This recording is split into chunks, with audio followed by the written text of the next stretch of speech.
며느리 윤서는 부엌에 들어와 투덜거렸습니다. 시어머니는 또 국물 흘렸네. 아, 진짜 손이 가네. 점심시간 정순이 자리에 앉으려 하자 윤서가 그 앞에 강아지 사료가 담긴 스테인리스 그릇을 내려놓았습니다. 아, 그건 우리 강아지 밥이에요. 잘못 났네요. 윤서의 입가에 스친 미묘한 미소를 본 순간 정순의 눈에 눈물이 맺혔습니다. 인생은 참 길고 또 짧습니다. 억울했던 날들도 언젠가 웃으며 이야기할 날이 오죠. 이 이야기 시작하기 전에 구독과 좋아요로 저희와 인연을 이어가 주세요. 공짜니까요. 충청도 한 시골 마을, 아침 햇살이 마당에 내려앉았습니다. 박정수는 어느새 72살이 되었습니다. 남편을 떠나보낸 지도 벌써 10년째였습니다. 세월이 참 빠르게 흘렀습니다. 남편이 세상을 떠난 뒤 정수는 이 집에서 혼자 살아왔습니다. 아침마다 일어나면 가장 먼저 하는 일은 남편의 사진 앞에 물 한 잔을 올리는 일이었습니다. 여보, 오늘도 좋은 하루 보내시오. 정수는 남편의 사진을 바라보며 조용히 중얼거렸습니다. 사진 속 남편은 언제나처럼 환하게 웃고 있었습니다. 그 미소를 보면 정순의 마음도 조금은 따뜻해졌습니다. 하지만 집안의 적막함은 여전했습니다. 텔레비전 소리만이 간간히 정적을 깨뜨릴 뿐이었습니다. 정수는 부엌으로 가서 아침을 준비했습니다. 혼자 먹는 밥이지만 늘 정성스럽게 차렸습니다. 된장찌개 한 그릇, 김치 몇 점, 계란 하나. 소박한 아침상이었지만 정순에게는 하루를 시작하는 소중한 시간이었습니다. 정순에게는 외아들 도연이 있었습니다. 도연은 서울에서 회사를 다니며 잘 살고 있었습니다. 며느리 윤서와 결혼한 지도 벌써 5년이 넘었습니다. 정수는 며느리를 처음 만났을 때가 기억났습니다. 윤서는 예쁘고 똑똑해 보였습니다. 도연이 좋은 사람을 만났다고 생각했습니다. 정수는 그때 마음속으로 다짐했습니다. 며느리를 딸처럼 아끼고 사랑하겠다고 말입니다. 결혼식 날 정수는 윤서의 손을 꼭 잡으며 말했습니다. 우리 도연이 잘 부탁한다. 내가 딸 삼아 아끼마. 윤서는 그때 고개를 숙이며 대답했습니다. 어머니, 걱정 마세요. 제가 잘할게요. 그 목소리는 따뜻했습니다. 정수는 마음이 놓였습니다. 아들이 좋은 가정을 꾸릴 거라고 믿었습니다. 하지만 세월이 흐르면서 뭔가 조금씩 달라지기 시작했습니다. 처음에는 자주 오던 아들 부부의 발걸음이 점점 뜸해졌습니다. 전화도 예전만큼 자주 오지 않았습니다. 정순이 먼저 전화를 걸면 아들은 항상 바쁘다는 말만 했습니다. 엄마, 요즘 회사 일이 너무 많아서요. 조금만 기다려주세요. 도연의 목소리에는 늘 미안함이 섞여 있었습니다. 정수는 아들이 힘들까봐 더 이상 말하지 않았습니다. 그저 전화를 끊고 나면 허전함만 남았습니다. 정수는 혼자 중얼거렸습니다. 바쁘긴 바쁘겠지. 도시 생활이 얼마나 힘든데. 정수는 아들을 이해하려고 애썼습니다. 하지만 마음 한편에는 섭섭함이 쌓여갔습니다. 명절이 다가왔습니다. 추석이었습니다. 정수는 이번에야말로 아들 부부가 올 거라고 기대했습니다. 명절에는 가족이 모여야 한다고 생각했습니다. 정수는 며칠 전부터 장을 보러 다녔습니다. 시장에 가서 아들이 좋아하는 고등어를 샀습니다. 싱싱한 고등어를 고르느라 한참을 들여다봤습니다. 며느리가 좋아할 만한 과일도 골랐습니다. 사과는 빨갛고 단단한 것으로, 배는 크고 싱싱한 것으로 골랐습니다. 손주를 위해 과자도 몇 봉지 사왔습니다. 요즘 아이들이 좋아한다는 초콜릿도 샀습니다. 집에 돌아온 정수는 부엌에서 하루 종일 음식을 준비했습니다. 전을 부치고 나물을 무쳤습니다. 호박전, 동그랑땡, 생선전을 차례로 부쳤습니다. 기름이 튀어도 아랑곳하지 않았습니다. 시금치나물, 도라지나물, 고사리나물을 정성스럽게 무쳤습니다. 갈비찜도 정성스럽게 만들었습니다. 고기를 손질하고 양념을 재어서 오래 끓였습니다. 허리가 아파도 참았습니다. 아들 가족이 맛있게 먹는 모습을 상상하니 힘이 났습니다. 도연이가 이거 얼마나 좋아하는데. 정수는 혼잣말을 하며 웃었습니다. 하지만 그 웃음 뒤에는 쓸쓸함이 숨어 있었습니다. 정수는 밥상을 차리면서도 자꾸 허공에 말을 걸었습니다. 혼자 사는 시간이 길어지니 이런 습관이 생겼습니다. 며느리가 바쁘다지만 이번 명절엔 오겠지. 정수는 식탁을 닦으며 중얼거렸습니다. 식탁 위에는 정성스럽게 준비한 음식들이 가득했습니다. 정순의 밥상에는 늘 사랑과 그리움이 담겨 있었습니다. 아들을 향한 애틋한 마음이 음식 하나하나에 배어 있었습니다. 명절 전날 밤 정수는 잠을 이루지 못했습니다. 아들이 올 생각을 하니 설레었습니다. 새벽부터 일어나 집안을 다시 한번 정리했습니다. 마루를 닦고 방을 정돈했습니다. 아들 가족이 묵을 방에는 깨끗한 이불도 펴두었습니다. 이불을 펴면서 정수는 손주 생각을 했습니다. 손주가 편하게 잘 수 있도록 폭신한 이불을 꺼냈습니다. 명절 아침이 밝았습니다. 정수는 일찍 일어나 마당을 쓸었습니다. 대문 앞도 깨끗하게 치웠습니다. 아들 가족을 맞을 준비를 마쳤습니다. 시계를 보며 기다렸습니다. 오전이 지나고 오후가 되었습니다. 정수는 대문 앞에 나가 길을 바라봤습니다. 차가 오는 소리가 들릴 때마다 가슴이 두근거렸습니다. 차 소리가 들렸습니다. 정순의 얼굴에 환한 미소가 번졌습니다. 대문이 열리고 아들 도연이 들어왔습니다. 그 뒤로 며느리 윤서가 따라 들어왔습니다. 정수는 반가운 마음에 달려나갔습니다. 어서 와라, 많이 기다렸다. 정수는 며느리의 손을 잡았습니다. 하지만 윤서의 손은 차가웠습니다. 윤서는 어색하게 웃으며 고개를 숙였습니다. 어머니, 안녕하세요. 윤서의 목소리에는 따뜻함이 느껴지지 않았습니다. 정수는 순간 이상한 느낌을 받았습니다.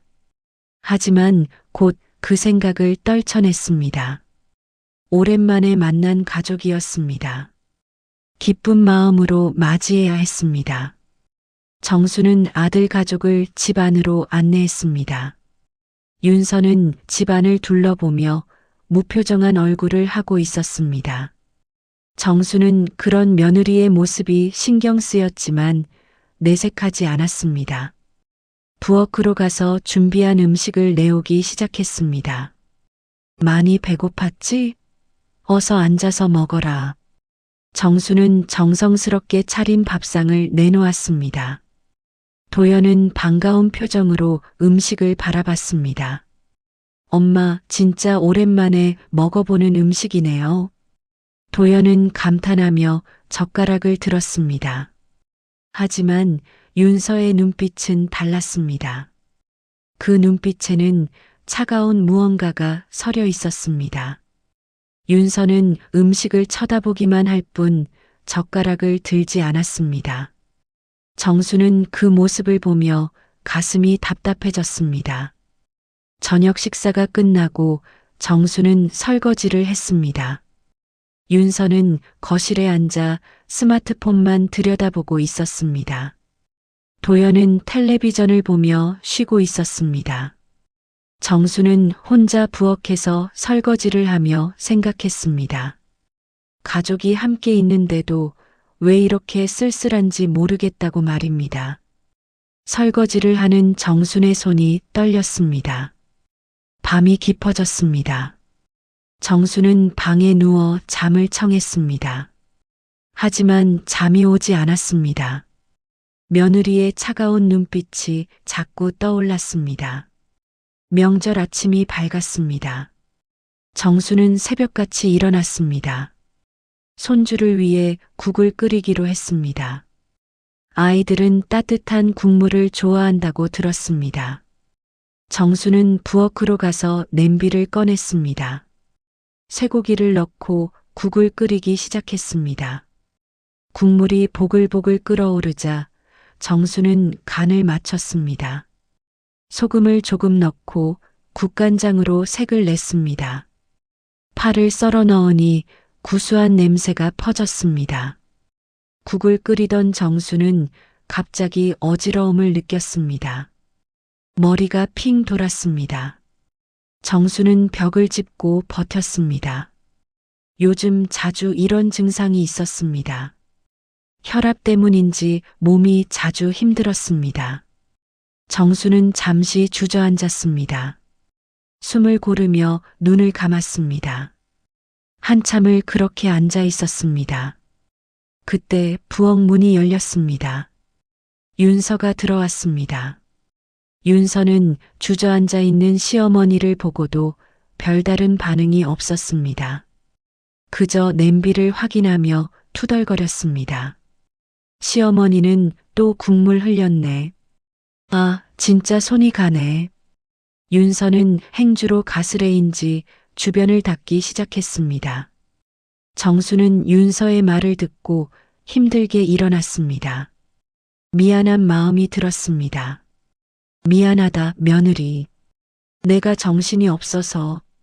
정수는 작은 목소리로 사과했습니다. 하지만 윤서는 대꾸도 하지 않았습니다. 그저 얼굴을 찡그리며 부엌을 나갔습니다.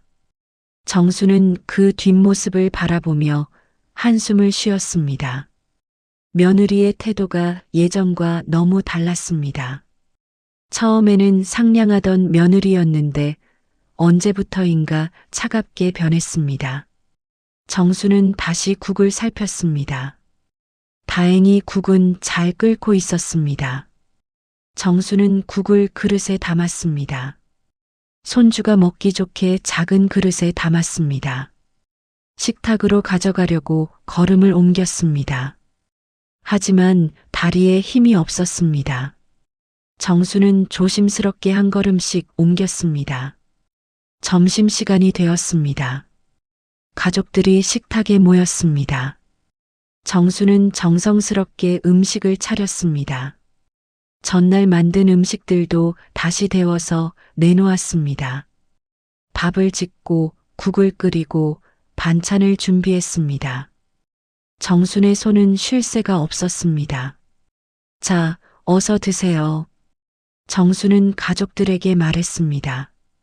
도연은 고개를 끄덕이며 수저를 들었습니다.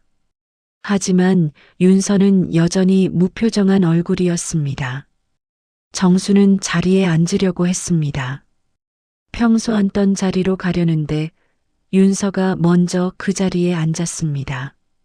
정수는 당황했지만 아무 말 하지 않았습니다. 다른 자리에 앉으려고 했습니다.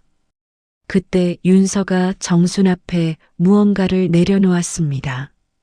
정수는 그것을 보고 얼어붙었습니다. 스테인리스 그릇이었습니다.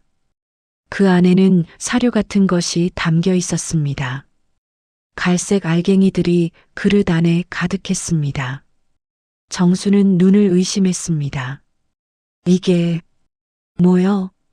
정수는 떨리는 목소리로 물었습니다. 윤서는 태연하게 대답했습니다. 아, 그건 우리 강아지 밥이에요. 잘못 났네요. 윤서의 입가에는 미묘한 미소가 스쳤습니다. 정수는 그 미소를 보고 온몸이 굳었습니다. 이게 실수가 아니라는 걸 직감했습니다. 며느리가 일부러 한 행동이었습니다. 정순의 눈에 눈물이 맺혔습니다. 이게 나한테 사람 대접이냐? 정수는 속으로 외쳤습니다. 하지만 입 밖으로는 말이 나오지 않았습니다. 목이 막혔습니다. 가슴이 답답했습니다. 정수는 고개를 숙였습니다. 눈물이 뚝뚝 떨어졌습니다. 도연은 그 광경을 보지 못했습니다. 스마트폰을 보느라 정신이 없었습니다. 정수는 아들을 바라봤습니다. 아들이라도 자신을 지켜주기를 바랐습니다. 하지만 도연은 아무것도 몰랐습니다. 윤서는 그릇을 치우며 말했습니다. 죄송해요, 어머니. 제가 깜빡했네요. 윤서의 목소리에는 미안함이 전혀 느껴지지 않았습니다. 오히려 비웃는 듯한 어조였습니다. 정수는 그 목소리를 듣고 마음이 무너졌습니다. 며느리가 자신을 이렇게까지 무시하는지 몰랐습니다. 정수는 자리에서 일어났습니다. 더 이상 식탁에 앉아 있을 수가 없었습니다. 부엌으로 들어가 혼자 섰습니다. 눈물이 계속 흘렀습니다. 정수는 손으로 눈물을 닦았습니다. 하지만 눈물은 멈추지 않았습니다. 내가 이렇게까지 무시당해야 하나? 정수는 중얼거렸습니다. 가슴속에서 뜨거운 것이 치밀어 올랐습니다. 분노였습니다. 서러움이었습니다. 정수는 평생 누구에게도 이런 대접을 받아본 적이 없었습니다.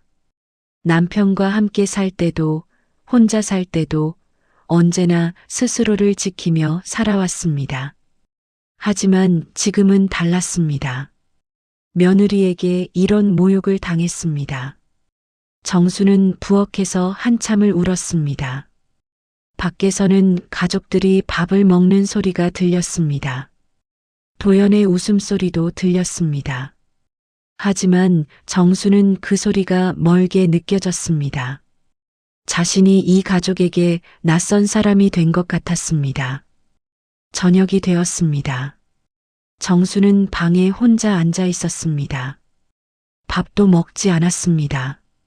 식욕이 없었습니다. 정수는 창밖을 바라봤습니다. 해가 지고 있었습니다. 하늘이 붉게 물들었습니다. 정수는 그 하늘을 보며 생각했습니다. 내가 뭘 잘못한 것일까? 정수는 자신을 돌아봤습니다. 며느리에게 잘못한 일이 있는지 생각해 봤습니다. 하지만 아무리 생각해도 잘못한 게 없었습니다.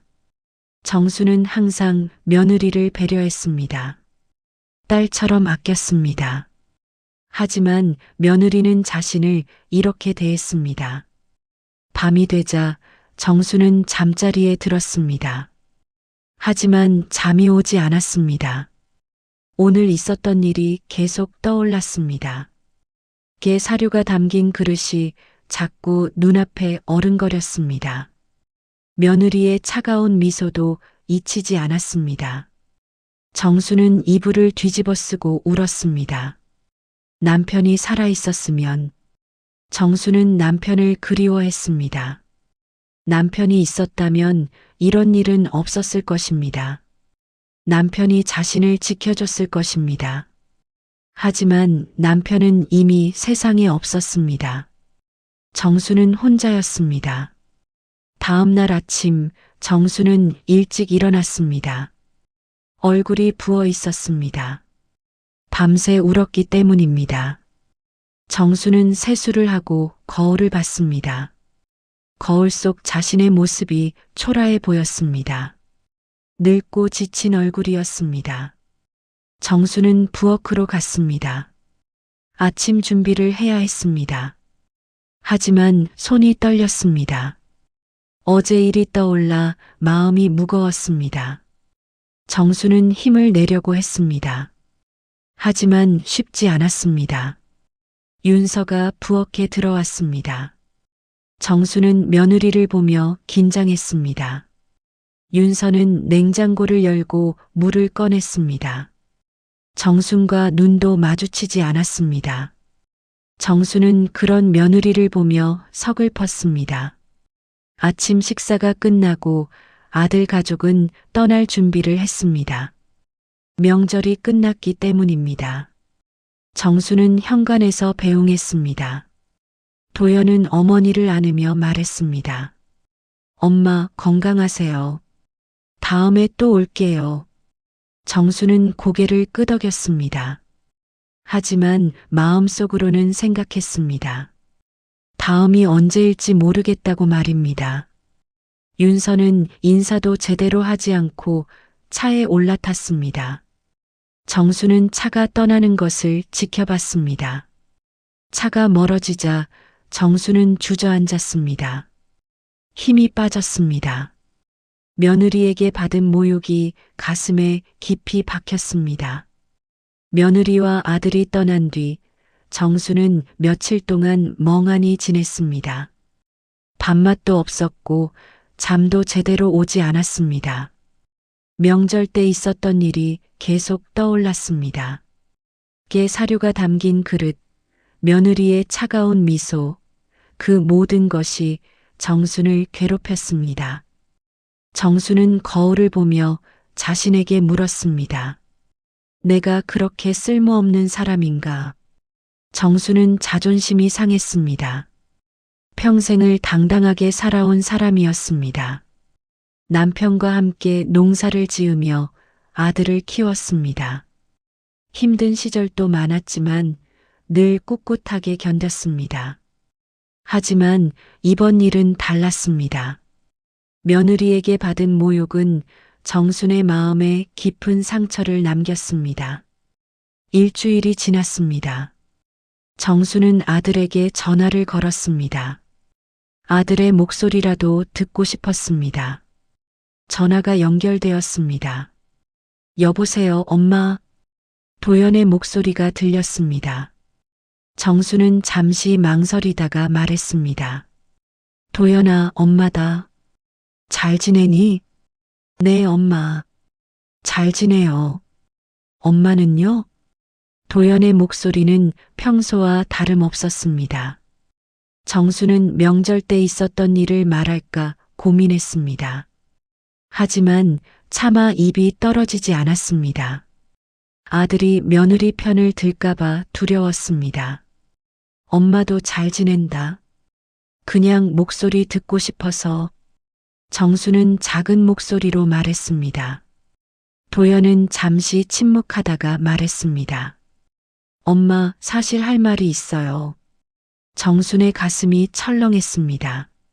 무슨 말인지 궁금했습니다. 뭔디?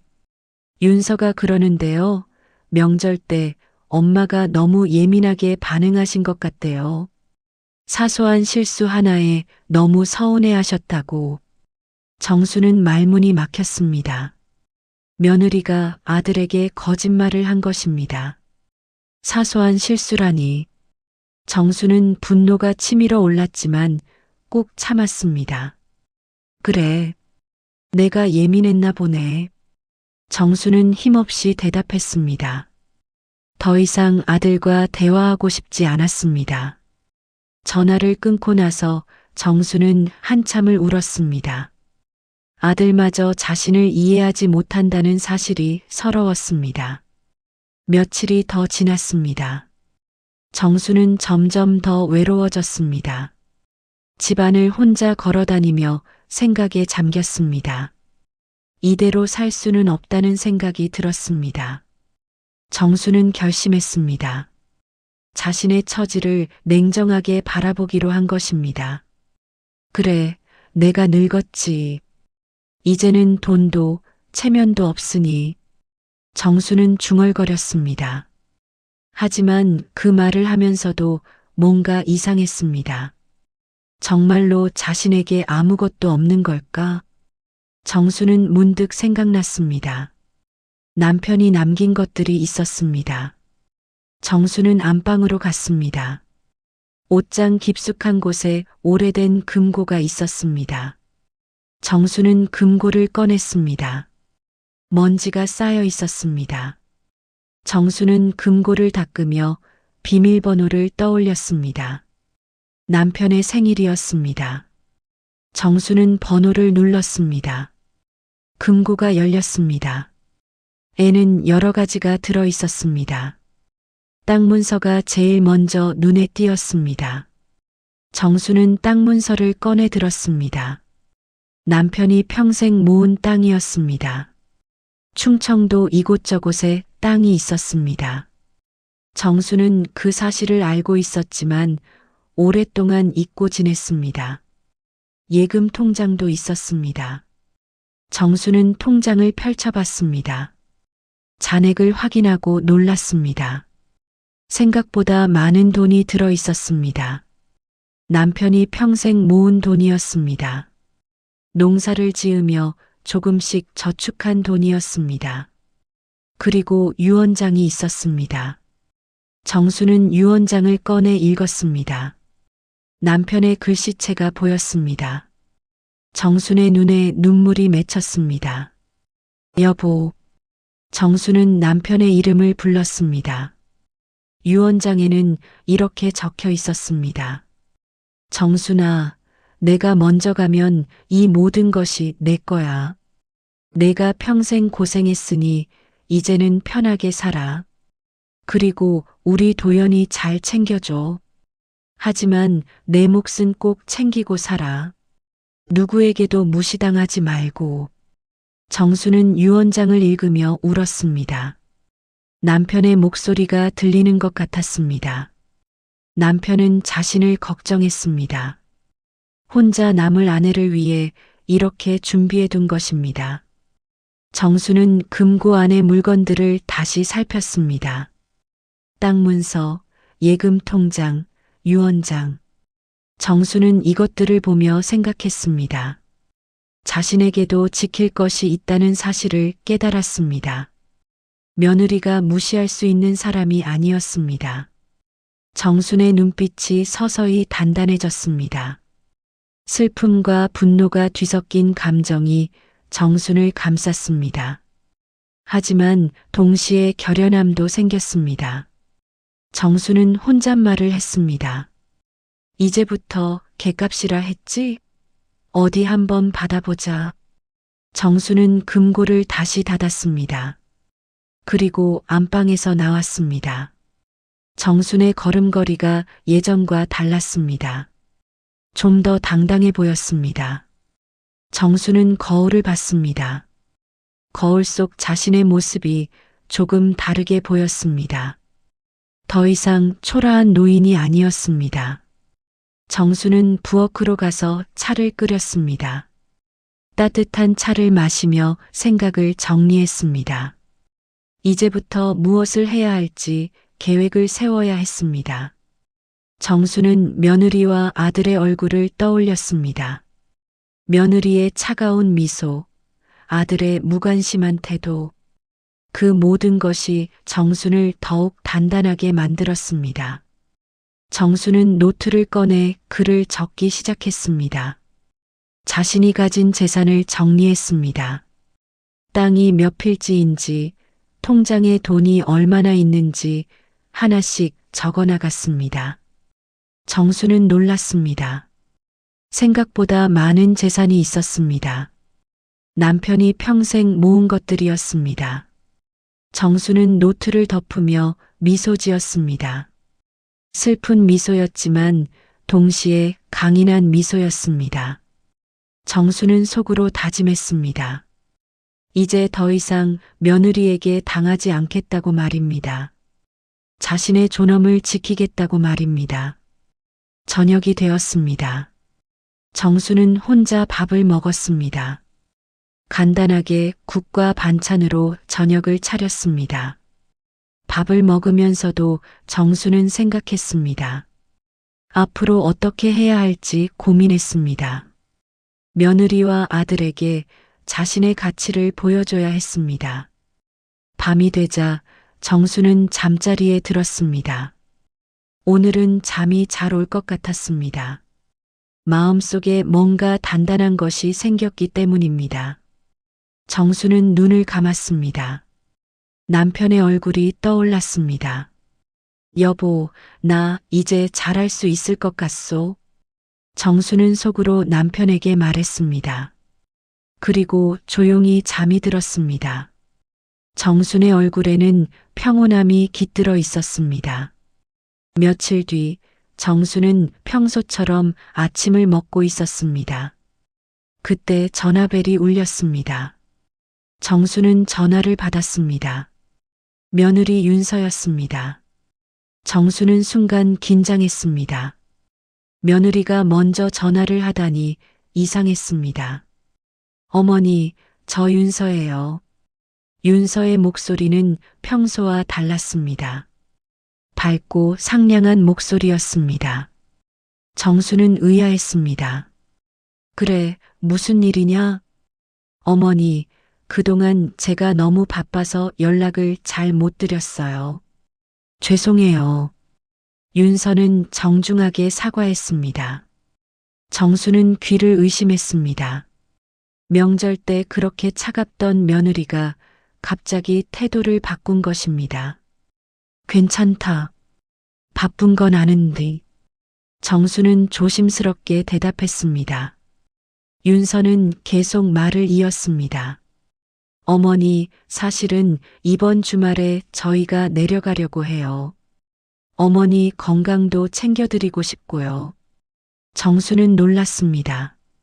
며느리가 자신의 건강을 걱정한다니 믿기지 않았습니다. 하지만 정수는 내색하지 않았습니다. 그래, 그럼 오너라. 밥 해놓마. 전화를 끊고 나서 정수는 생각에 잠겼습니다. 며느리의 갑작스러운 태도, 변화가 수상했습니다. 뭔가 이유가 있을 것 같았습니다. 정수는 금고 속 재산이 떠올랐습니다. 혹시 며느리가 그 사실을 알게 된 걸까? 정수는 조심스럽게 추측했습니다. 주말이 되었습니다. 아들 부부가 도착했습니다. 정수는 대문 앞에서 기다리고 있었습니다. 차에서 내린 윤서는 환하게 웃으며 다가왔습니다. 어머니, 오랜만이에요. 보고 싶었어요. 윤서는 정순의 손을 잡았습니다. 정수는 그 손길이 어색했습니다. 며느리의 손은 여전히 차가웠지만 억지로 따뜻함을 내려는 것 같았습니다. 그래, 어서 들어오너라. 정수는 며느리를 집 안으로 안내했습니다. 윤서는 집 안을 둘러보며 감탄했습니다. 어머니, 집이 정말 깨끗하네요. 혼자 계시는데 대단하세요. 윤서의 칭찬이 쏟아졌습니다.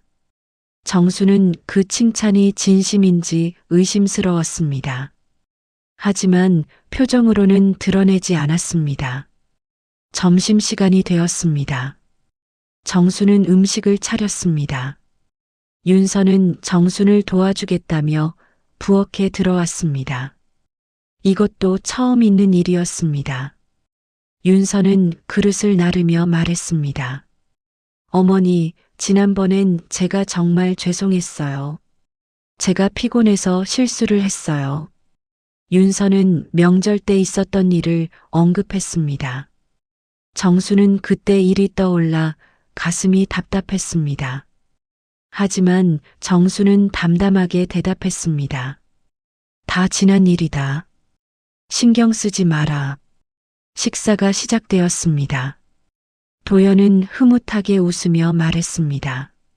엄마 봐요. 윤서도 많이 반성했어요. 이제 가족답잖아요. 도연은 아내를 칭찬했습니다. 윤서는 수줍게 웃었습니다. 정수는 그 모습을 지켜보며 속으로 비웃었습니다. 가족답다는 말이 공허하게 들렸습니다. 식사가 끝나고 거실에서 차를 마셨습니다.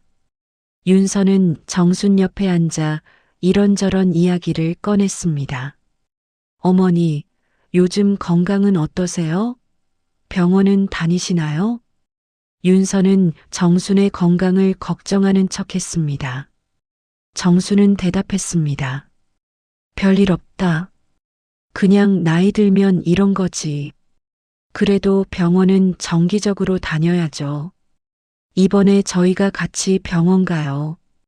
윤서는 적극적으로 제안했습니다. 정수는 고개를 끄덕였습니다. 며느리의 제안을 거절할 이유가 없었습니다. 저녁이 되자 정수는 또 음식을 준비했습니다. 윤서는 이번에도 도와주겠다고 나섰습니다. 부엌에서 윤서는 슬쩍 말을 꺼냈습니다. 어머니, 혹시 저축 같은 거 하세요? 정수는 그 질문에 순간 멈칫했습니다. 예상했던 질문이었습니다. 정수는 태연하게 대답했습니다. 글쎄, 연금으로 겨우 먹고 사는디 무슨 저축이 있겠냐? 정수는 일부러 가난한 척했습니다. 윤서는 아쉬운 표정을 지었습니다. 그래도 어머니, 혹시 남편분이 남기신 거라도 있으시잖아요? 윤서는 직접적으로 물었습니다. 정수는 속으로 냉소했습니다. 결국 재산 때문이었구나 하는 생각이 들었습니다. 남편이 뭘 남겼겠냐? 빚 안 남긴 게 어디냐? 정수는 거짓말을 했습니다. 윤서는 실망한 듯 보였습니다. 하지만 곧 표정을 바꿔 웃었습니다. 어머니, 그래도 저희가 있잖아요. 걱정하지 마세요. 윤서의 말은 공허했습니다. 정수는 그 말을 듣고도 아무 감정이 들지 않았습니다. 밤이 되었습니다. 아들 부부는 거실에서 텔레비전을 보고 있었습니다. 정수는 안방에 혼자 앉아 생각했습니다. 며느리의 갑작스러운 태도, 변화, 재산에 대한 질문, 모든 것이 수상했습니다. 정수는 일부러 거짓말을 한 자신의 선택이 옳았다고 생각했습니다. 며느리에게 재산이 있다는 사실을 알리면 안 됐습니다. 정수는 며느리를 시험해 보기로 했습니다. 다음 날 아침 정수는 식탁에서 슬쩍 말을 꺼냈습니다.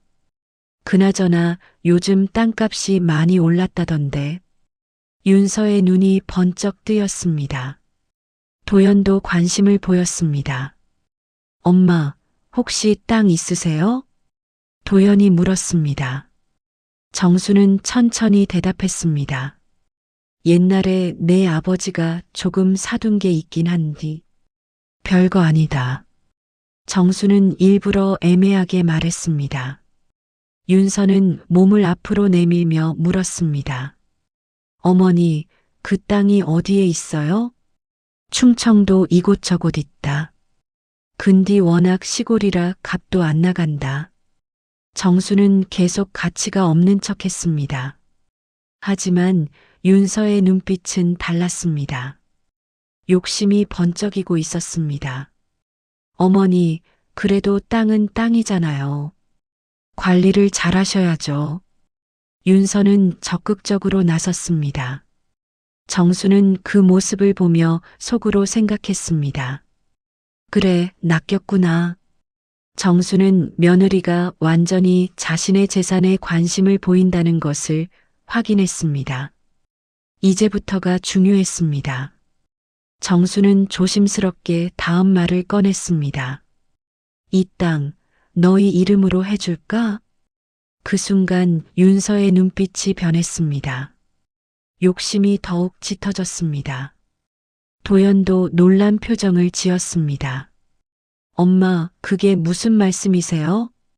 내가 늙었는디 관리도 못하고 차라리 너희가 가지고 있는 게 낫지 않겠냐? 정순의 말에 윤서는 환하게 웃었습니다.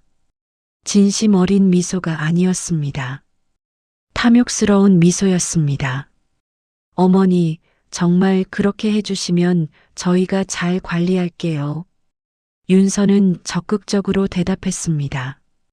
정수는 그 모습을 보며 확신했습니다. 며느리는 자신이 아니라 재산에만 관심이 있었습니다. 며느리와 아들이 다시 서울로 돌아간 뒤 정수는 조용히 지냈습니다. 하지만 마음속으로는 계속 계획을 세우고 있었습니다. 며느리의 욕심을 확인한 이상 다음 단계로 넘어가야 했습니다. 정수는 며느리가 어떻게 나올지 지켜보기로 했습니다. 일주일이 지났습니다. 윤서에게서 전화가 왔습니다. 정수는 전화를 받았습니다. 어머니, 저예요. 요즘 어떻게 지내세요? 윤서의 목소리는 여전히 상냥했습니다. 하지만 정수는 그 속마음을 알고 있었습니다. 잘 지낸다. 너는? 저도 잘 지내요. 어머니, 저번에 말씀하신 딱 말이에요. 저희가 한번 알아봤는데요. 명예 이전하려면 서류가 필요하대요. 윤서는 빠르게 일을 진행하고 있었습니다. 정수는 예상했던 대로였습니다. 그래, 무슨 서류가 필요한디? 위임장이요. 어머니가 서명만 해주시면 저희가 알아서 처리할게요. 윤서는 친절하게 설명했습니다. 정수는 잠시 침묵했습니다. 그리고 천천히 대답했습니다. 그래, 알았다. 근데 내가 잘 모르니까 너희가 내려와서 설명해주면 좋겠다. 네, 어머니. 이번 주말에 바로 내려갈게요. 윤서는 기뻐하며 대답했습니다. 전화를 끊고 나서 정수는 깊은 한숨을 쉬었습니다. 며느리가 예상보다 빠르게 움직이고 있었습니다. 주말이 되었습니다. 아들 부부가 다시 내려왔습니다. 이번에는 서류 가방을 들고 왔습니다. 윤서는 들어오자마자 밝게 웃으며 말했습니다. 어머니, 오늘 날씨 좋죠? 저희가 서류 다 준비해 왔어요. 윤서는 서류를 꺼내 식탁 위에 펼쳤습니다. 정수는 그 서류를 바라봤습니다. 복잡한 법률 용어들이 빼곡하게 적혀 있었습니다. 이게 뭔디?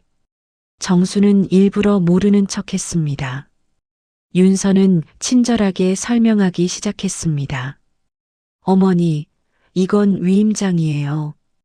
어머니가 저희에게 땅 관리를 맡긴다는 서류예요. 그냥 이름만 적으시면 돼요. 절차상 필요해서요. 윤서는 능숙하게 설명했습니다. 마치 정말로 절차상 필요한 것처럼 말했습니다. 하지만 정수는 알고 있었습니다. 이것이 단순한 위임장이 아니라는 것을 말입니다. 근데 내가 글씨를 잘 못 쓴디. 정수는 손을 떨며 말했습니다. 도연이 나섰습니다. 엄마, 괜찮아요. 천천히 쓰시면 돼요. 저희가 도와드릴게요. 도연은 어머니를 안심시켰습니다. 정수는 아들을 바라봤습니다. 아들은 며느리의 계획을 전혀 모르는 것 같았습니다. 순진하게 믿고 있었습니다.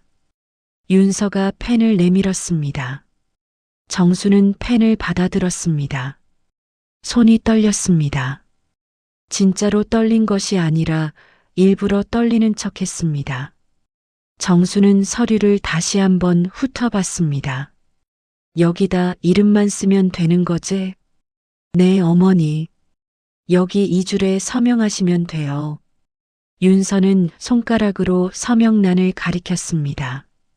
정수는 천천히 이름을 적기 시작했습니다. 박정순. 세 글자를 또박또박 적었습니다. 정순의 손은 계속 떨렸습니다. 잘하셨어요, 어머니. 고생하셨어요. 윤서는 서류를 챙기며 환하게 웃었습니다. 정수는 그 미소를 보며 속으로 생각했습니다. 이제 곧 진실이 드러날 것이라고 말입니다. 며칠 뒤 윤서는 그 서류를 들고 은행으로 달려갔습니다. 윤서는 은행 직원에게 서류를 건넸습니다. 예금을 해지하고 자신의 계좌로 옮기려는 계획이었습니다. 이 서류로 계좌 이전이 가능한가요? 윤서는 기대에 찬 목소리로 물었습니다. 은행 직원은 서류를 검토했습니다. 한참을 보더니 고개를 저었습니다. 죄송합니다만 이 서류로는 불가능합니다. 본인이 직접 오셔야 합니다. 윤서의 얼굴이 굳었습니다. 하지만 포기하지 않았습니다. 그럼 땅명의 이전은요? 그것도 마찬가지입니다. 소유주 본인의 확인이 필요합니다. 은행 직원의 대답에 윤서는 답답해했습니다. 계획대로 되지 않았습니다. 윤서는 집으로 돌아가 다시 계획을 세웠습니다. 며칠 뒤 윤서는 다시 정순을 찾아왔습니다. 이번에는 다른 서류를 준비해 왔습니다. 더 강력한 서류였습니다. 재산양도 계약서였습니다. 어머니, 저번 서류가 부족하대요. 이번엔 이 서류에 도장을 찍으셔야 해요. 윤서는 다시 한번 정순을 설득했습니다. 정순은 서류를 보며 고개를 끄덕였습니다. 그래, 알았다. 정순은 순순히 도장을 찍었습니다. 윤서는 기뻐하며 서류를 챙겼습니다. 이번에야말로 성공할 거라고 생각했습니다. 하지만 윤서는 몰랐습니다. 정순이 찍은 도장이 진짜 실인이 아니라는 것을 말입니다. 정순은 일부러 다른 도장을 준비해뒀습니다. 비슷하게 생겼지만 법적 효력이 없는 도장이었습니다. 윤서는 다시 은행과 관공서를 찾아다녔습니다. 하지만 매번 같은 대답을 들었습니다. 서류에 문제가 있습니다. 확인이 필요합니다. 윤서는 점점 초조해졌습니다. 뭔가 잘못되고 있다는 느낌이 들었습니다. 하지만 포기할 수 없었습니다. 이미 너무 많은 시간과 노력을 투자했습니다. 한 달이 지났습니다. 정수는 조용히 집을 정리하기 시작했습니다. 중요한 물건들을 챙겼습니다. 남편의 사진, 금고 속 서류들, 옷까지. 정수는 이 집을 떠날 준비를 하고 있었습니다. 어느 날 저녁 정수는 집을 나섰습니다. 작은 가방 하나만 들고 조용히 대문을 나갔습니다. 뒤돌아보지 않았습니다. 정수는 시외버스를 타고 도시로 향했습니다. 새로운 계획을 실행할 때가 왔습니다. 며칠 뒤 윤서는 시골집을 찾아왔습니다. 하지만 집은 텅 비어 있었습니다. 윤서는 집안을 둘러봤습니다. 정순의 흔적은 어디에도 없었습니다. 어머니, 어머니 어디 계세요? 윤서는 집안을 헤맸습니다. 하지만 아무도 없었습니다. 윤서는 불안해지기 시작했습니다. 도연에게 전화를 걸었습니다. 여보, 어머니가 안 계셔. 집이 텅 비었어. 도연도 당황했습니다. 어머니에게 전화를 걸었지만 받지 않았습니다. 며칠이 지나도 연락이 없었습니다. 윤서는 집에 혼자 남았습니다. 정순이 떠난 집을 살펴봤습니다. 이제 이 집은 사실상 자신들의 것이라고 생각했습니다. 윤서는 입가에 미소를 띄었습니다. 이제 이 집은 제 거야.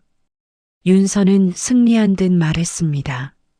집안을 돌아다니며 계획을 세웠습니다. 이 집을 팔면 큰 돈이 될 거라고 생각했습니다. 하지만 윤서는 전혀 몰랐습니다. 자신이 받은 모든 서류가 법적 효력이 없다는 것을 말입니다. 정순이 일부러 허위 계약서에 서명하고 가짜 도장을 찍어줬다는 것을 말입니다. 정수는 도시의 한 작은 여관에 머물고 있었습니다. 창밖을 바라보며 생각에 잠겼습니다. 이제 진짜 계획을 실행할 시간이었습니다. 정수는 가방에서 명함 하나를 꺼냈습니다. 변호사 명함이었습니다. 정수는 전화를 걸었습니다. 여보세요, 박정순입니다. 약속 잡고 싶은디요. 정순의 목소리는 단호했습니다. 이제 진짜 싸움이 시작될 것입니다. 정수는 변호사 사무실 앞에 섰습니다. 깨끗한 유리문 너머로 현대적인 사무실이 보였습니다. 정수는 심호흡을 하고 문을 열었습니다. 접수 직원이 친절하게 맞아주었습니다. 어서 오세요. 예약하신 분이신가요? 네, 박정순이라고 합니다. 아, 네. 김 변호사님께서 기다리고 계십니다. 이쪽으로 오세요. 직원은 정순을 안내했습니다. 복도를 지나 상담실로 들어갔습니다. 40대로 보이는 남자 변호사가 일어서서 인사했습니다. 안녕하세요. 김민수 변호사입니다. 편하게 앉으세요. 정순은 의자에 앉았습니다. 변호사는 정순을 바라보며 물었습니다. 무슨 일로 오셨는지 말씀해 주시겠어요? 정순은 천천히 이야기를 시작했습니다. 며느리에게 당한 모욕, 개 사료 사건, 서류 사기 시도까지 모든 것을 설명했습니다. 변호사는 진지하게 들었습니다. 메모를 하며 고개를 끄덕였습니다. 그래서 제가 도와드릴 일이 무엇인가요? 변호사가 물었습니다. 정수는 가방에서 서류를 꺼냈습니다. 남편이 남긴 유언장, 땅 문서, 통장 사본이었습니다. 저는 제 유산을 정리하고 싶습니다. 정순의 목소리는 단호했습니다. 변호사는 서류를 살펴봤습니다. 한참을 검토하더니 놀란 표정을 지었습니다. 이 재산이 모두 어르신 명의신가요? 그렇습니다. 남편이 저한테 다 남겼습니다. 변호사는 계산기를 두드렸습니다. 땅값과 예금을 합산했습니다. 대략 12억 원 정도 되겠네요. 정수는 고개를 끄덕였습니다. 생각보다 많은 금액이었습니다. 남편이 평생 모은 돈이었습니다. 저는 이 유산의 전부를 사회에 기부하고 싶습니다. 정순의 말에 변호사는 잠시 놀랐습니다. 하지만 곧 이해한다는 표정을 지었습니다. 좋은 결정이십니다. 어디에 기부하실 계획이신가요? 시골 노인들을 위한 무료 급식소에 쓰이면 좋겠습니다.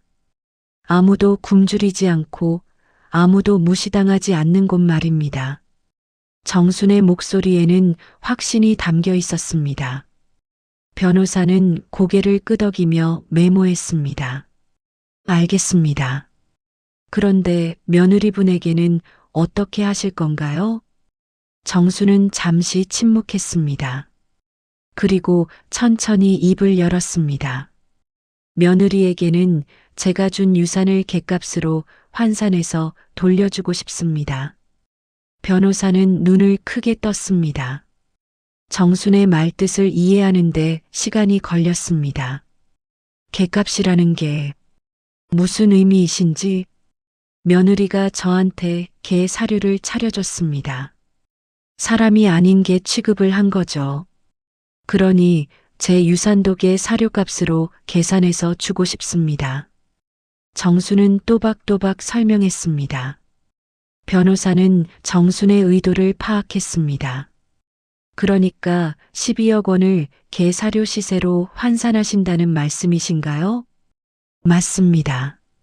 변호사는 잠시 생각에 잠겼습니다. 그리고 계산기를 다시 두드렸습니다. 개 사료가 킬로그램당 약 3,000원 정도 합니다. 12억 원을 개 사료 시세로 환산하면 변호사는 계산을 마쳤습니다. 약 38만 원 정도가 나오네요. 정수는 고개를 끄덕였습니다. 정확히 원하던 금액이었습니다. 그 금액을 며느리에게 주고 나머지는 전부 기부하고 싶습니다. 변호사는 심각한 표정으로 정순을 바라봤습니다. 어르신, 정말 그렇게 하시겠습니까? 이건 법적으로 문제가 될 수도 있습니다. 상관없습니다. 제 재산이니 제 마음대로 할 권리가 있지 않습니까? 정순의 목소리는 흔들림이 없었습니다. 변호사는 한참을 고민하더니 입을 열었습니다. 법적으로는 가능합니다. 유언장에 명확히 기재하시면 됩니다. 다만 유류분 문제가 있을 수 있습니다. 유류분이 뭡니까? 법으로 정해진 최소 상속분입니다. 아드님께서 청구하시면 일정 부분은 드려야 할 수도 있습니다. 정수는 잠시 생각했습니다. 아들 도연이 떠올랐습니다. 아들은 며느리에게 휘둘렸을 뿐 나쁜 사람은 아니었습니다. 아들은 제가 따로 생각해 보겠습니다. 일단 며느리에 대한 부분만 확실히 해 주십시오. 알겠습니다. 유언장을 작성하시죠. 변호사는 컴퓨터를 켜고 유언장 초안을 작성하기 시작했습니다. 정순은 옆에서 지켜봤습니다. 변호사는 정순에게 확인을 받으며 한 줄 한 줄 적어나갔습니다. 이렇게 작성하시면 되겠습니까? 변호사가 화면을 돌려 보여줬습니다. 정순은 천천히 읽었습니다. 자신의 의도가 정확히 반영되어 있었습니다. 좋습니다. 이대로 하십시오. 유언장 작성이 끝났습니다. 변호사는 서류를 출력했습니다. 정수는 그 서류에 서명을 했습니다. 이번에는 진짜 실인을 찍었습니다. 이제 공증을 받으셔야 합니다. 제가 동행하겠습니다. 변호사와 정수는 공증 사무소로 갔습니다. 공증인 앞에서 정수는 다시 한번 의사를 확인했습니다. 이 유언장이 본인의 진정한 의사입니까? 그렇습니다. 정순의 대답은 명확했습니다. 공증이 완료되었습니다. 이제 법적 효력이 생긴 것입니다. 변호사 사무실로 돌아왔습니다. 변호사는 정순에게 차를 권했습니다. 어르신, 혹시 며느리분께 이 사실을 알리실 건가요? 아니요. 알릴 필요 없습니다. 때가 되면 알게 될 겁니다. 정수는 담담하게 대답했습니다. 변호사는 고개를 끄덕였습니다. 한 가지만 더 여쭤보겠습니다. 왜 이런 결정을 하셨는지 말씀해 주시겠어요? 정수는 잠시 창밖을 바라봤습니다. 햇살이 따뜻하게 내리쬐고 있었습니다. 사람 대접을 못 받았으면 돈 대접이라도 제대로 해줘야죠. 며느리가 저를 개처럼 대했으니 저도 그에 맞게 대접하는 겁니다. 정순의 목소리에는 서러움과 분노가 섞여 있었습니다. 하지만 동시에 단호함도 느껴졌습니다. 변호사는 정순의 손을 잡았습니다. 어르신, 힘드셨겠습니다. 좋은 결정하셨습니다. 정수는 작게 미소 지었습니다. 오랜만에 진심으로 웃는 것 같았습니다. 사무실을 나서며 정수는 홀가분함을 느꼈습니다. 오랫동안 가슴을 짓눌렀던 무게가 조금 가벼워진 것 같았습니다. 정수는 거리를 걸으며 생각했습니다.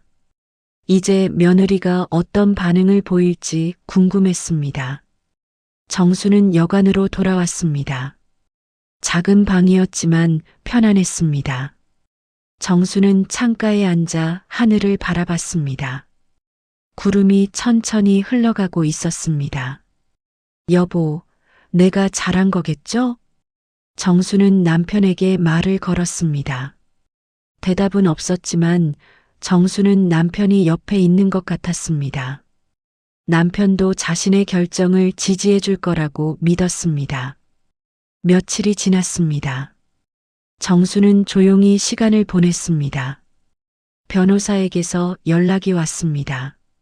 모든 절차가 완료되었다는 내용이었습니다. 이제 정순의 유언장은 법적 효력을 가졌습니다. 정수는 안도의 한숨을 쉬었습니다.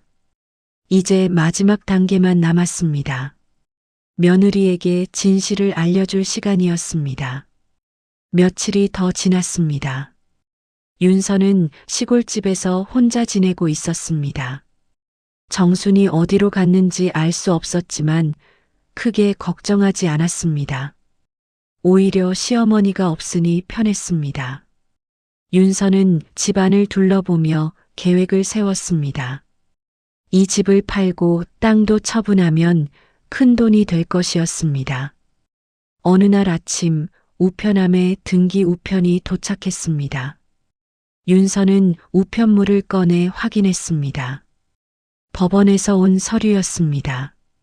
윤서는 의아한 표정으로 봉투를 뜯었습니다. 상속 결과 통지서?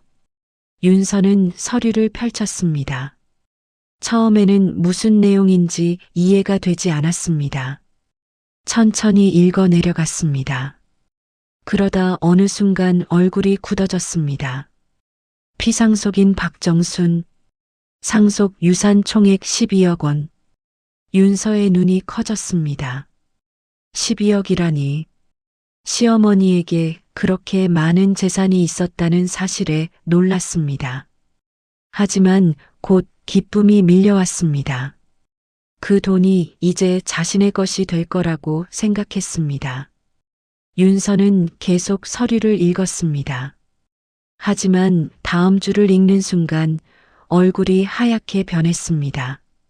상속인 윤서에게 지급할 금액 12억 원 곱하기 개 사료 시세 1kg 기준 계산. 최종 지급액 38만 원. 윤서는 서류를 다시 읽었습니다. 믿을 수가 없었습니다. 12억 원이 38만 원이라니. 이게 무슨 말인지 이해할 수 없었습니다. 이게 무슨 장난이야? 윤서는 서류를 구겨 던졌습니다. 하지만 곧 다시 주워서 읽었습니다. 하단에 유언장 발췌문이 적혀 있었습니다. 며느리 윤서는 나를 사람이 아닌 개로 대접했다. 명절날 개 사료를 내 앞에 차려준 것을 잊지 않는다. 그러므로 나는 그에게 개 사료값만큼의 유산을 남긴다. 나머지 재산은 전액사회복지법인에 기부한다. 윤서는 서류를 읽으며 온몸이 떨렸습니다. 분노가 치밀어 올랐습니다. 말도 안 돼. 이게 말이 돼? 윤서는 서류를 집어 던졌습니다. 테이블을 내리쳤습니다. 하지만 아무리 화를 내도 소용없었습니다. 법원 서류였습니다. 법적 효력이 있는 문서였습니다. 윤서는 급히 도연에게 전화를 걸었습니다. 전화가 연결되자마자 소리쳤습니다. 여보, 당장 내려와야 해. 큰일 났어. 도연은 놀라며 물었습니다. 무슨 일이야? 무슨 일인데? 시어머니가 우릴 속였어. 당장 와. 윤서는 전화를 끊었습니다. 손이 떨려 핸드폰을 제대로 잡을 수 없었습니다. 다음 날 도연이 급히 내려왔습니다. 윤서는 서류를 도연에게 내밀었습니다. 이것 봐. 이게 말이 돼? 도연은 서류를 읽었습니다. 한참을 읽더니 말문이 막혔습니다. 이게 진짜야? 진짜든 가짜든 법원에서 온 거야. 우린 완전히 당한 거야. 윤서는 울분을 토했습니다. 도연은 어머니에게 전화를 걸었습니다. 하지만 받지 않았습니다. 여러 번 전화했지만 계속 받지 않았습니다.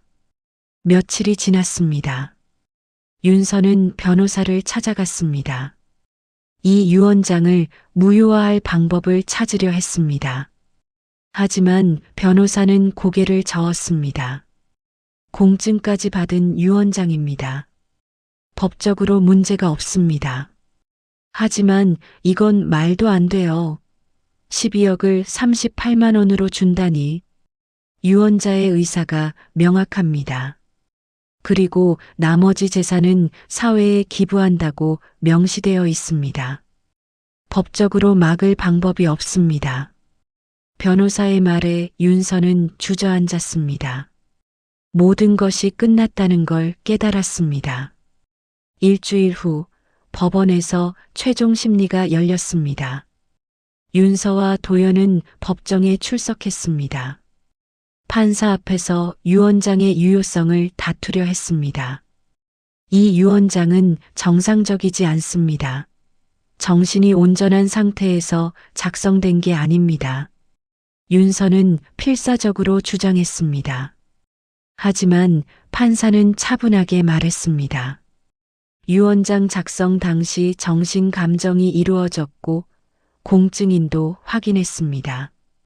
유언자의 의사 능력에 문제가 없었다고 판단됩니다. 판사는 서류를 검토했습니다. 그리고 판결을 내렸습니다. 유언장은 유효합니다.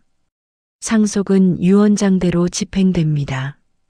판결이 떨어지자 윤서는 비명을 질렀습니다. 말도 안 돼. 이게 뭐야? 법정 경비가 윤서를 진정시켰습니다. 도연은 망연자실한 표정으로 앉아 있었습니다. 법정 문이 열렸습니다. 그때 한 사람이 들어왔습니다. 단정한 한복 차림의 정순이었습니다. 윤서는 시어머니를 보고 얼어붙었습니다. 정수는 천천히 걸어 들어왔습니다. 등은 꼿꼿했고 표정은 단호했습니다. 정수는 윤서 앞에 섰습니다. 두 사람의 눈이 마주쳤습니다. 시어머니, 윤서는 떨리는 목소리로 말했습니다. 정수는 차갑게 대답했습니다. 그게 내가 올린 밥의 값이다. 정순의 목소리는 낮았지만 단단했습니다. 윤서는 할 말을 잃었습니다. 시어머니, 그때는 제가 실수가 아니었지. 내 눈빛을 봤어. 일부러 한 거야. 정순의 말에 윤서는 고개를 숙였습니다. 변명할 수 없었습니다. 나를 개처럼 대했으니 개값을 받는 게 당연하지 않냐? 정순의 말은 날카로웠습니다. 윤서는 눈물을 흘렸습니다. 하지만 그 눈물은 뉘우침이 아니라 분노와 억울함이었습니다. 도연이 앞으로 나섰습니다. 엄마, 이건 너무하잖아요. 제 아내를 이렇게까지. 정수는 아들을 바라봤습니다. 눈빛이 서글펐습니다. 너는 한 번이라도 내 엄마 편을 들어줬니?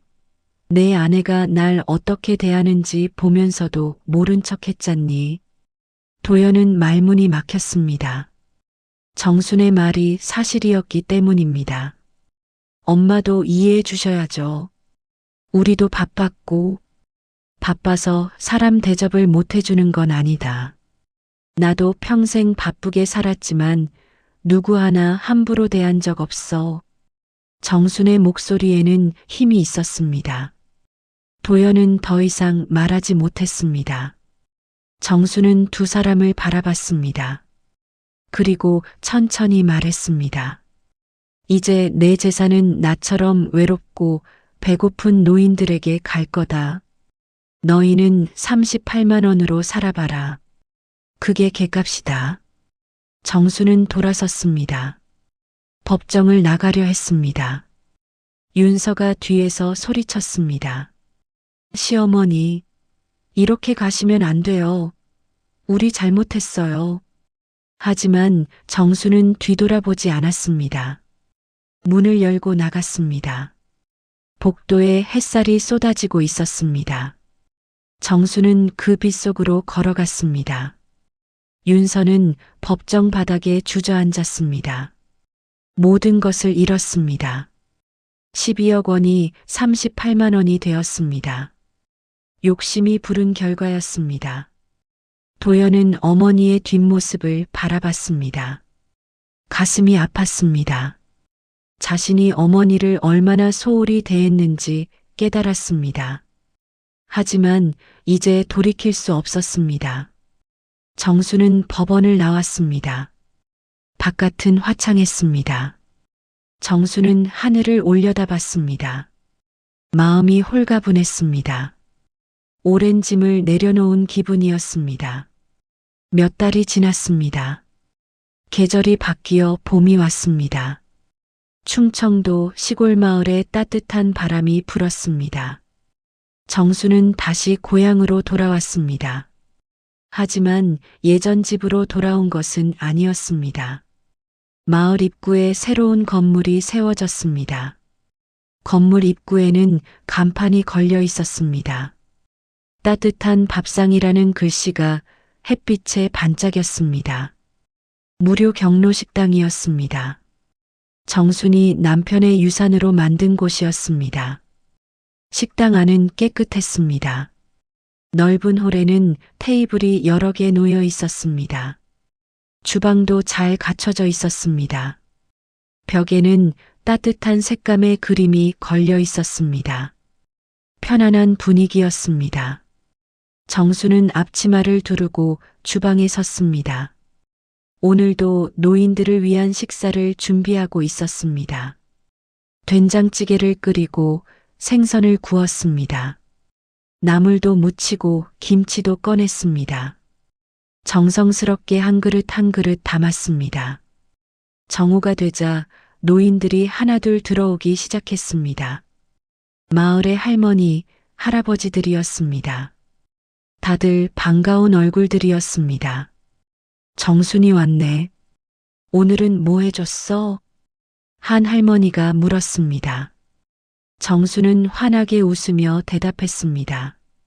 오늘은 된장찌개에 고등어구이요. 어서 앉으세요. 노인들은 자리에 앉았습니다. 정수는 밥과 반찬을 날랐습니다. 따끈한 밥에 김이 모락모락 났습니다. 된장찌개에서는 구수한 냄새가 났습니다. 우와, 이거 진짜 맛있겠다. 할아버지 한 분이 감탄했습니다. 정수는 흐뭇하게 웃었습니다. 많이 드세요. 더 필요하면 말씀하시고요. 노인들은 밥을 먹기 시작했습니다. 조용히 수저 소리만 들렸습니다. 모두 진지하게 식사에 집중했습니다. 정수는 그 모습을 지켜보며 마음이 따뜻해졌습니다. 식사가 끝나갈 무렵 한 할머니가 정순에게 말했습니다. 정순아, 고맙다. 내 덕분에 우리가 이렇게 따뜻한 밥을 먹는다. 아니에요. 제가 더 고맙죠. 이분들과 함께 밥을 나눌 수 있어서요. 정수는 진심으로 말했습니다. 혼자 먹는 밥보다 함께 나누는 밥이 훨씬 맛있었습니다. 오후가 되자 노인들은 하나둘 돌아갔습니다. 정수는 설거지를 하고 주방을 정리했습니다. 깨끗하게 닦고 다음 날을 준비했습니다. 저녁 무렵 정수는 식당 밖으로 나왔습니다. 마을 뒷산이 보였습니다. 산은 초록빛으로 물들어 있었습니다. 봄 기운이 완연했습니다. 정수는 벤치에 앉아 하늘을 올려다봤습니다.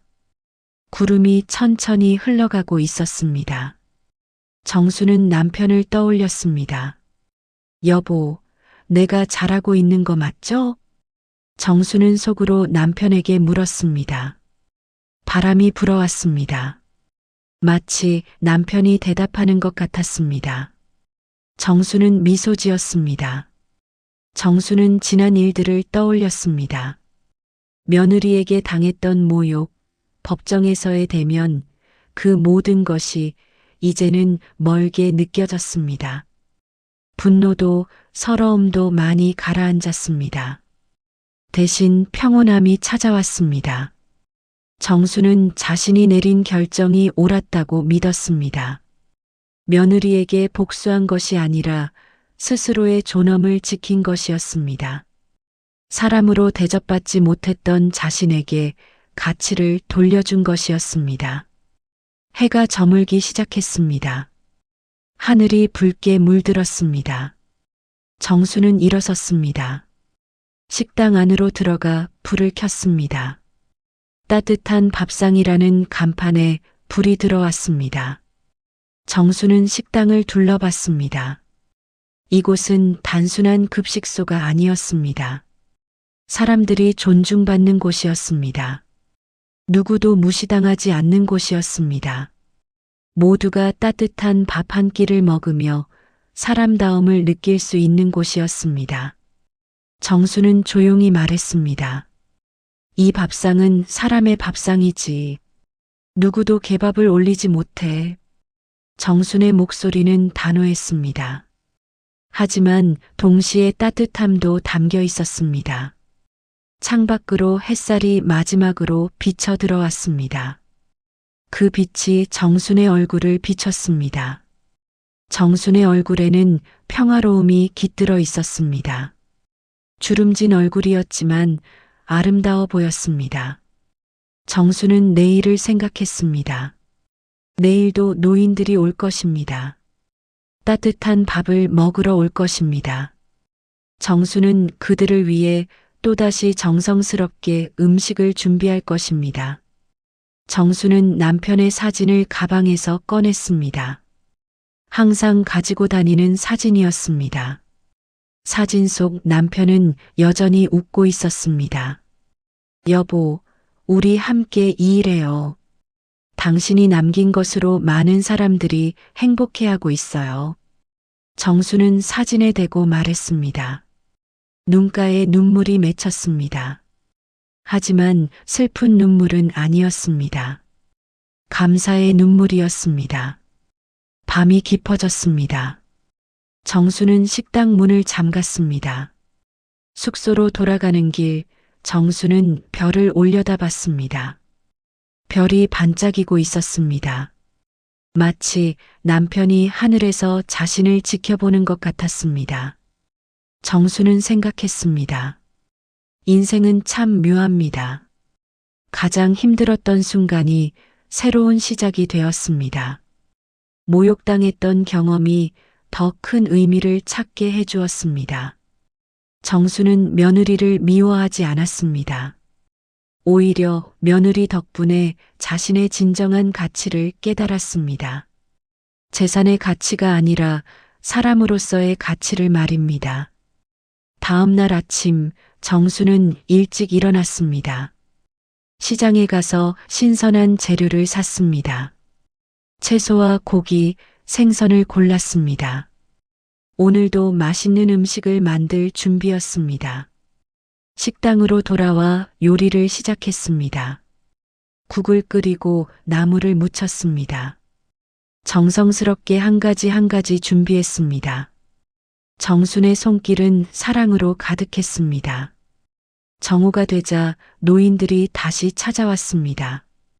어제와 같은 얼굴들도 있었고 새로운 얼굴도 있었습니다. 정수는 모두를 환하게 맞이했습니다.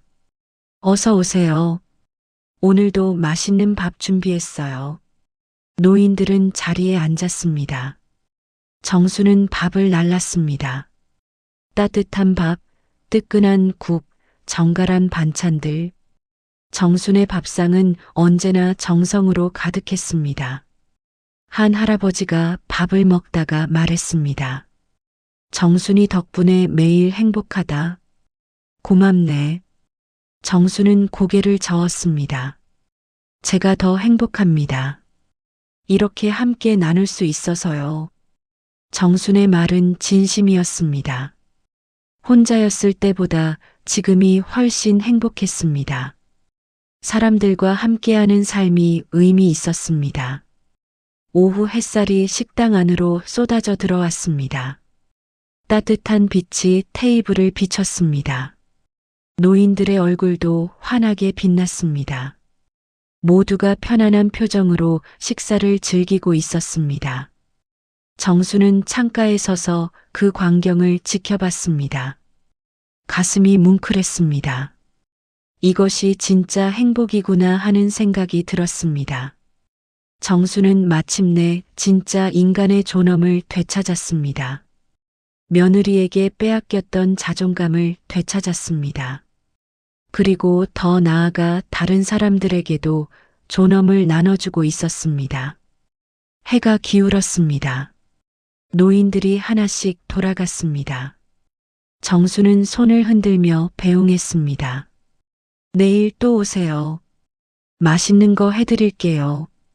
마지막 노인이 떠나고 정수는 혼자 남았습니다. 식당을 정리하며 정수는 노래를 흥얼거렸습니다. 오랜만에 흥얼거리는 노래였습니다. 저녁이 되어 정수는 밖으로 나왔습니다. 마을이 고요했습니다.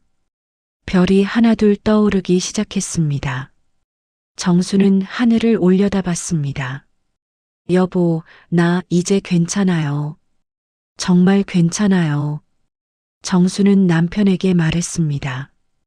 이번에는 진심으로 괜찮다고 말할 수 있었습니다. 바람이 불었습니다. 봄바람이었습니다. 따뜻하고 부드러웠습니다. 정순의 머리카락을 스쳤습니다. 정수는 눈을 감았습니다. 바람을 느꼈습니다. 정수는 다시 눈을 떴습니다. 앞을 바라봤습니다. 길이 보였습니다. 앞으로 갈 길이었습니다. 정수는 그 길을 천천히 걸어갈 것입니다. 두렵지 않았습니다. 당당했습니다. 정순의 이야기는 여기서 끝이 아니었습니다. 새로운 시작이었습니다. 따뜻한 밥상은 계속될 것입니다. 정수는 계속해서 사람들에게 따뜻한 밥을 나눠줄 것입니다. 그것이 정순이 찾은 삶의 의미였습니다. 밤하늘의 별이 더욱 밝게 빛났습니다. 정수는 미소 지었습니다. 마음이 평온했습니다. 정수는 진정한 행복을 찾았습니다. 개밥이 아닌 사람의 밥을 나누는 행복을 말입니다. 통쾌했나요? 이야기가 재미있었다면 구독과 좋아요 부탁해요. 구독과 좋아요 한 번이 다음 정의로운 이야기의 시작입니다. 끝.